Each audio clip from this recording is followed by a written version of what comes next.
Oh, hi there. Larry Graves here. I was just reading the latest Eden's Fall and Winter 1975 catalog. Talk about sexy woman. Anyway, let's get serious. Thank you all for all of the questions. Thank you all for all of the questions. I had close to 100 questions, and I said I would only answer 10 of the best ones, but there were so many damn good questions that I wanted to answer that I've chosen 17. And I do apologize for the ones I didn't answer, because most of them were really good questions. And I'll do another video like this in a few weeks. And I'm going to show all of the people that asked a question here somewhere. I'll move over here. Or I'll move over here. Jeez. There.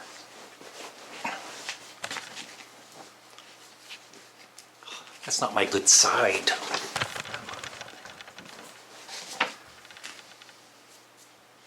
My hair's almost perfect. Okay, here we go. And if I mispronounce any of the usernames, I apologize.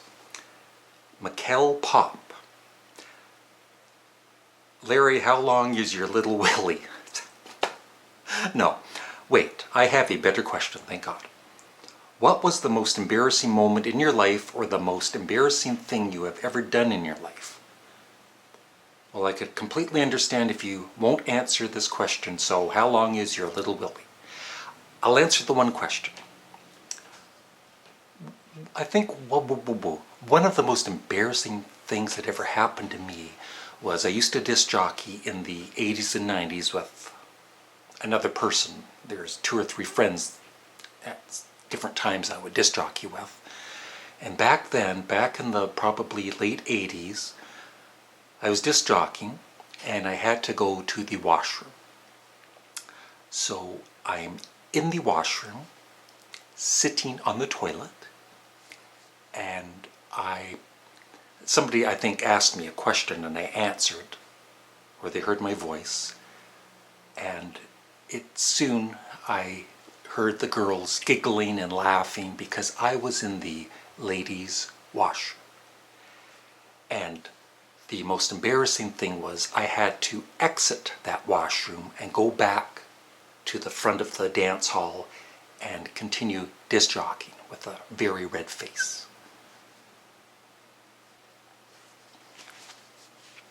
Next up, and once again, I don't know if this is how you pronounce the name, so my apologies. Davis asks, he's basically asking, how do I feel about making a video and then thinking it's going to go viral and it doesn't? And yes, in the 10 years I've been on YouTube, I've had a couple of video ideas. I thought, oh, this is going to get millions of views. What a great idea. And then, of course, it gets like 500 views. But on the other hand, I'll do a video like, there's one on my channel on YouTube that has over 2 million views called Biggest Zit Ever. And it was just a stupid video of me with a pimple there, and it explodes onto the screen, and somehow that took off, not expecting it to. I've got a video on Daily Motion. It's a comedy video called XXX Video, and it's, well, you'd have to go see it. But anyway, it's got over 20 million views, and I didn't. It was just another comedy video I was doing, and just some videos seem to take off. And I guess the videos I love the most, the ones I think are the best, are the ones that usually don't get that many views. Arvin Borkar asks, out of all the food reviews I've done, you seem to focus on microwave meals, chips, canned soups, fast food, and wine. Out of all of these 5 types of food beverages, which ones do you like to try out the most? I really like promoting local restaurants the most, like Tommaso's. I can't even think of them at the moment, but all these goodies, and Smokey's Poutine. And there's other ones I still need to do, but that's, you know, the McDonald's and the Burger King. I kind of like doing those too, but I really like, especially if the food's good, I like promoting them. So those are the food reviews I like the most. And you'll see I put a little dot beside the ones that I'm answering. But once again, I appreciate everybody that asked a question. Taco Man asked, have you ever re-listened to an album that you have loved or disliked and then changed your opinion on that album many, many, many times? One I've mentioned more than once is Sparks' Kimono My House from 1974. It's known as a classic album. And when I first heard it, I hated it and I threw it in the garbage. But I took it out of the garbage and gave it another chance. Also, popular albums like Led Zeppelin's Physical Graffiti. I didn't necessarily love it at first, but there's certain albums you have to listen to a few times to really appreciate. And I think those are the ones that really stand up to the test of time. Captain Beefheart's really weird Trope Mask replica. I didn't like that at first, and now I love it. So many albums. I could do a whole video on that. Grown My Own One says, what's your strategy to cope when things go wrong in your life? The best way for me to answer that is for those that are interested to watch on my front channel. I have all my playlists, and one of them is about life. There's 2 or 3 videos on depression is what I'm trying to get to. And that basically tells you the whole story of what I've gone through the past 3 years with the marriage breakup and the passing of my first wife and so on and so on. And I'm in a pretty good place now, so that's what I suggest for those wondering when things go wrong in your life, what to do. Nick Linder asks, how was your early life as a DJ? What made you become one? From what I've heard you say about it, sounds like a hoot. When I started out, probably in the late 70s, and then disc jockeyed during the 80s off and on in the early 90s, started off with vinyl records. I always had a partner because I was so shy. The only time I would speak in the microphone is the really popular dance song Strokin'. When I'd get on the mic and I'd say, and now it's time to do some strokin'. It's the only thing I would say all night. And we always did really well because I didn't just play what I want, or me and my partner didn't play what we wanted to hear. We mixed it up. We played country, we played slow stuff, we played rock and roll, and we changed the tempo, 1 or 2 slow songs, then some upbeat songs, and I'd say 95% of the time the people really liked us. I'll do a video on my disc jockey days sometime. Blake L. asks, hi Larry, what was your first job? Did you like it or hate it? My first, not necessarily a job, but the first time I got paid to do something was picking apples. And the thing is, at the time, I like heights. I'm not really that scared of heights now, but so I didn't want to climb the ladders to pick the apples, so I just picked the grounders.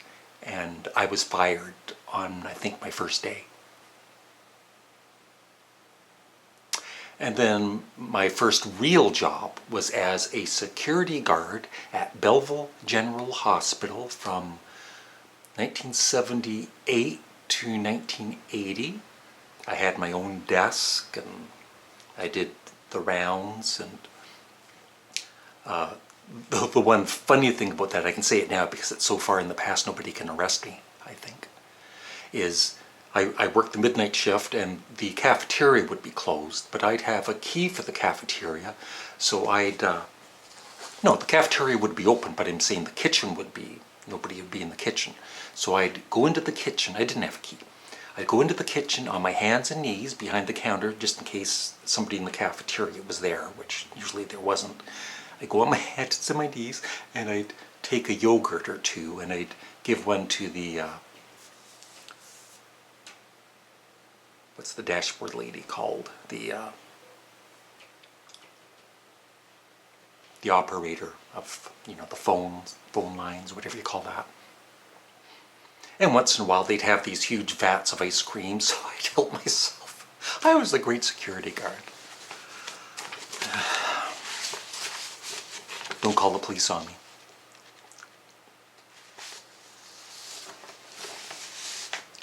Boy, that page I didn't answer any questions on that.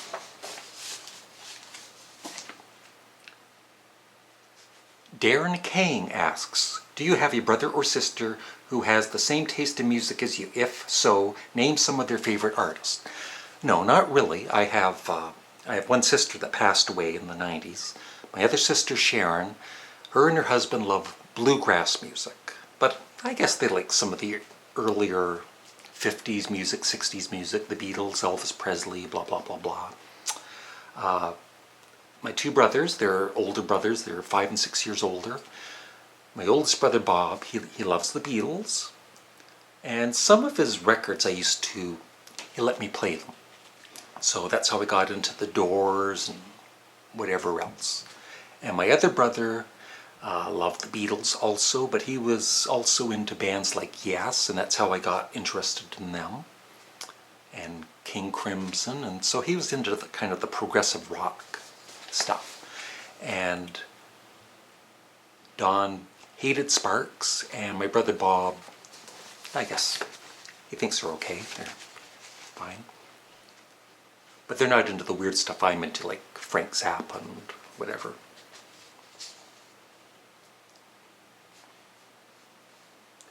Cody King asks, Larry, what do you want your legacy to be? Now, being the age I am, you start to kind of think that someday I'm not going to be here.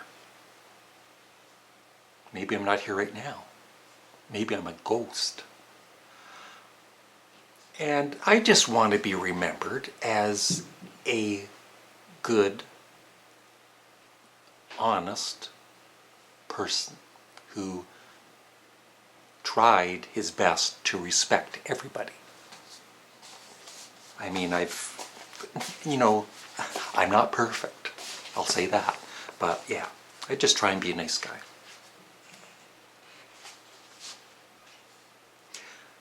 One, two, three, Pasuni. And by the way, yes, I did receive your nice letter, and I'm going to do a video on it soon.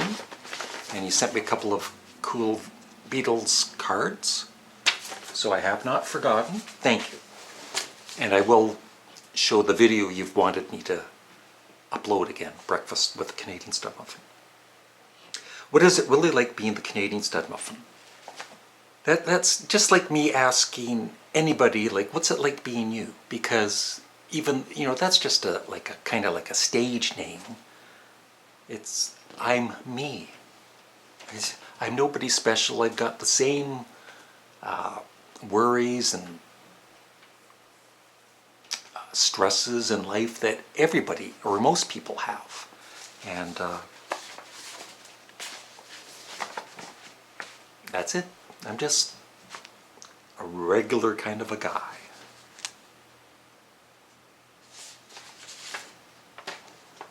With a huge following on YouTube. No.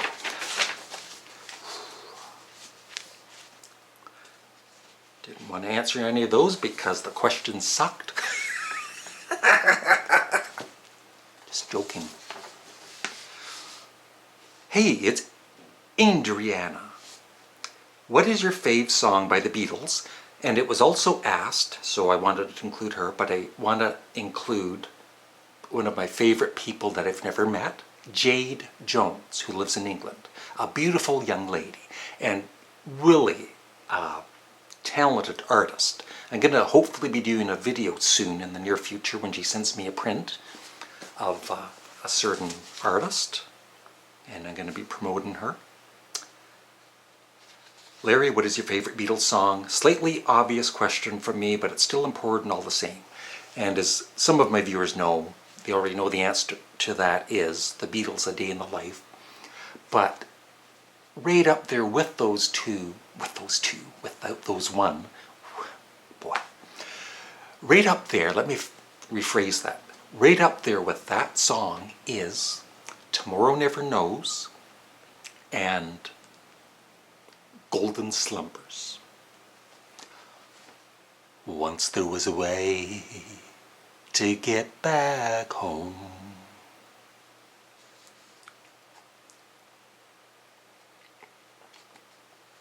Tom Cody, I'm sorry, old buddy, but I'm skipping your question because see, some of these guys, they're like my best buddies on YouTube, but some of them I've already mentioned in other videos anyway.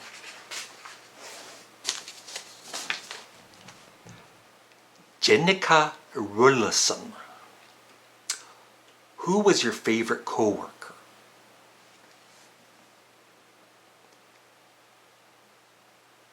I remember. No, seriously, don't laugh. I remember when I first saw you. And I remember when you saw me. And you rolled your eyes and you quickly walked away. I don't know what the hell that was about. But Jenica, I loved working with you. I don't want to get too personal about it, but you know, anybody starting a new job, it's sometimes the training is lacking, and I feel so bad for people like that, and I try and help them out if I can and whatever, but that's one of the reasons I'm in such a good place now is the place I work, McCartney, Canada. Such good people there, and it makes you feel good as a person to be around other people, well, mostly that you like. There's one or two. And you know, it's just nice. It's nice to be around nice people. That's what I'm trying to say. Okay. The Crazy Family Show. Yes. You've been on YouTube for 10 years. I didn't know that. What makes you keep going? By the way, you're my heroes. I was going to say Tash Slag. Hashtag Canadian Studmuffin for PM for Prime Minister. I get that a lot. What keeps me going is I just love making videos, and I just love being creative, and almost every day I come up with a new idea and I just enjoy it. And it's nice to get feedback from people. I mean, if I got nothing but negative feedback, then I guess I'd stop doing it, but 95% of the time it's very nice positive feedback, and so it kind of keeps me going. So I thank each and every one of you.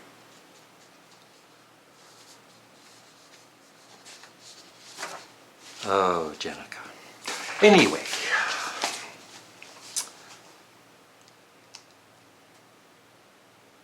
High Tech Soul. Hi Larry, I was wondering what you were like out of high school. What kind of mindset did you have? What were your plans for your future, and maybe a favorite pastime? Also, greetings from Sudbury, Ontario. When I was okay in grade school, like grades 1 to 8, and I was kind of like known as the class clown, even though I was on the shy side. People seemed to like me. But when I got to high school, I was like a wallflower. I just, because we moved to a different area, and it just all changed for me, and I became more withdrawn. I only had a couple of close friends, and I didn't have any confidence, and so it was kind of depressing, and I had no plans. I didn't, you know, I don't think most kids in high school, at least back then, had any plans for the future. They just went day by day. But things seemed to work out okay. Nickelodeon Man 95 Productions. Out of your entire YouTube career, which video would you say was the most difficult to make? And I had to ask him if he meant the most difficult emotionally or the most difficult in a video editing way, and he meant in a production way.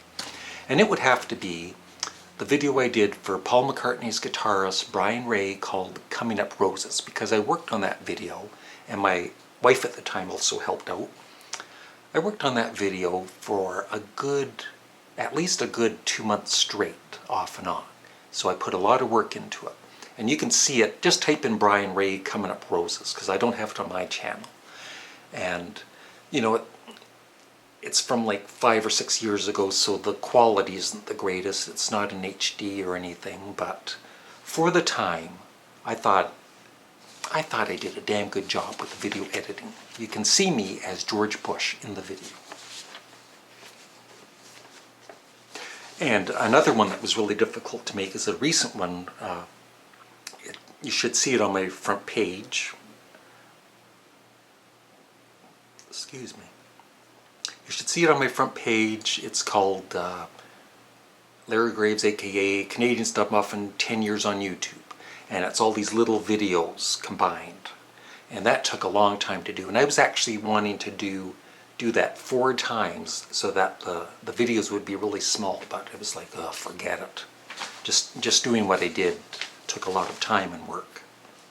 But it was fun. And the last question, and if I missed any of these, I apologize. Any of the ones that I marked. David Alvardo, what was your very first car? Good question. I never drove until I was like, I think 24 years old. And I had a good job. I finally had a really good job, and so I bought my first car. And it was a brand new 1986 Pontiac Sunbird. And we had that until the mid-90s, I guess. And it kind of died. And then my dad gave me a 1984 Oldsmobile, and it was huge, and it was all rusted out. There should be a picture here, if I remember to put it in. But it was a damn good car, too, of course. And, you know, sometimes I'd see one of my sons walking home from school or with their friends, and I'd stop to pick them up. And I guess they were kind of embarrassed to see me in that car. So, yeah, you can laugh at it now. But I didn't really care. I mean, the car was a good car overall. And I really thank my dad for giving it to us at the time. So that's it. Thank you for watching. And I will definitely do this again in a few weeks or whatever. Goodbye.